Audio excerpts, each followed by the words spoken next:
అందరం ఒక్క నిమిషం ఆగి ఆలోచిద్దామండి. పిల్లల భవిష్యత్తుకి మనం ఏమిస్తున్నాం స్ట్రెంగ్తెన్‌గా అని ఒక్క నిమిషం ఆలోచిద్దాం. నాకు తెలిసిన పిల్లలు అంటే నా చుట్టుపక్కల ఉండే పిల్లలతో నేనెప్పుడూ టైం ఎక్కువ స్పెండ్ చేస్తా. వాళ్ళకుండే కొంచెం టైంలోనే నేను వాళ్ళతో అన్నీ షేర్ చేసుకుని, వాళ్ళ నుంచి నేను నాలెడ్జ్ తెలుసుకుంటా యాక్చువల్‌గా. ఆళ్ళు మనకన్నా చాలా బెటర్‌గా ఆలోచిస్తారు. చాలా తెలివిగా ఉంటారు. కానీ మనమేం చేస్తున్నాం తెలుసా? వాళ్ళ తెలివితేటల్ని, వాళ్ళ శక్తిని, వాళ్ళ బలాన్ని వాళ్ళకి తెలియజేయట్లా మనం. ఇండైరెక్ట్‌గా మనం వాళ్ళ తెలివిని, వాళ్ళ బలాన్ని మనం బలహీనతగా మార్చేసి వాళ్ళని తొక్కేస్తున్నాం. ర్యాంకుల పేర్లతో, మార్కుల పేర్లతో. నాకు చిన్ని బాబు తెలుసు. వాడు నాతో షేర్ చేసుకున్న విషయం చాలా బాధ అనిపిచ్చింది.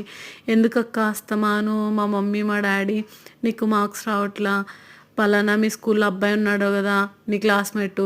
నువ్వు తను ఒకటే ట్యూషన్ కదా! నీకు తనకి ఒకటే మేడం కదా! ఒకటే స్కూల్‌లో చదువుతున్నారు. ఆడికి అంత ర్యాంక్ వస్తుంది. వాడు నీ పక్కనే ఉంటాడంట కదా! నీకెందుకు రావట్లేదు" అని అడుగుతున్నారు. నేనేం చేయాలక్క? ఆ అబ్బాయి వాళ్ళ అమ్మా, నాన్న ఆ అబ్బాయితో మంచిగా ఉంటారు. స్కూల్‌కి వాళ్ళే తీసుకొస్తారు.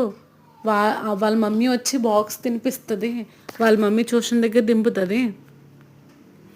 వాళ్ళ మమ్మీ ఎప్పుడు చెప్పదంట. నేను చాలా సార్లు అడిగాను. ఎప్పుడైనా 1, 2 మార్కులు అటు ఇటు అయితే మీ మమ్మీ ఏమన్నా అంటాదిరా? నీకు భయమేయట్లేదా? లాస్ట్ ఎగ్జామ్‌కి ఇంతొచ్చింది కదా! ఏమనలేదా అని అడుగుతాను. వాడు ఒకటే మాట అంటాడు, మా మమ్మీ "నువ్వు చదువుకుంటే నీ భవిష్యత్తే బావుంటది నాన్న. మంచిగా చదువుకో" అని చెప్తది తప్ప నన్నెప్పుడు మా డ్యాడీ గాని, మా మమ్మీ గాని మార్క్స్ కోసం తిట్టరు అని చెప్పాడంట. దానికి వాడు నా దగ్గర చెప్పాడు. ఇలాగ కళ్ళనీళ్ళు పెట్టుకొని మరీ చెప్పాడు. "అక్క ఇలా మా మమ్మీ ఆళ్ళు స్ట్రెస్ చేస్తున్నారని." ఎందుకండి? అబ్బాయి వాళ్ళ మమ్మీకి వీడికి ఎగ్జామ్స్ అయితే వాళ్ళ మమ్మీకి జ్వరం వస్తది. వాళ్ళ మమ్మీ స్ట్రెస్ అయిపోతది. వీడిని స్ట్రెస్ చేసేస్తది. ఆ స్ట్రెస్‌లో వాడు చదువుకున్నది కాస్త మర్చిపోతాడు. ఎందుకంత ఓవర్ టెన్షన్ పడడం? ఎందుకంత అబ్బాయిని ఇది చేయడం? ఎప్పుడు తల్లిదండ్రులు పిల్లల భవిష్యత్తుకి బలమవ్వాలి గానీ ఎప్పుడు బలహీనత అవ్వకూడదండి. వాడు చెప్పిన విధానానికి నాకు చాలా పెయిన్ అనిపిచ్చింది. చాలా బాధపడ్డాను నేను. ఎందుకు ఇలా చేస్తున్నారు తల్లిదండ్రులు? ఎందుకు? మనం ఇప్పుడు మామూలుగా వాళ్ళకున్న ప్రపంచం అంతా పోటీగా ఉంది. తెల్లారి లెగిస్తే అంతా పోటీ ప్రపంచమే. అలాంటి దాంట్లో మనం పిల్లలకి ఆటు విడిపవ్వాలి గానీ, ఇలాగా స్ట్రెస్ అయిపోతే ఎట్లా అండి?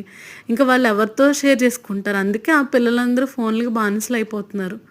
ఒక్కసారి నా మాటలకి మీరెవరైనా బాధపడి ఉంటే సారీ. ఒకసారి ఆలోచించండి.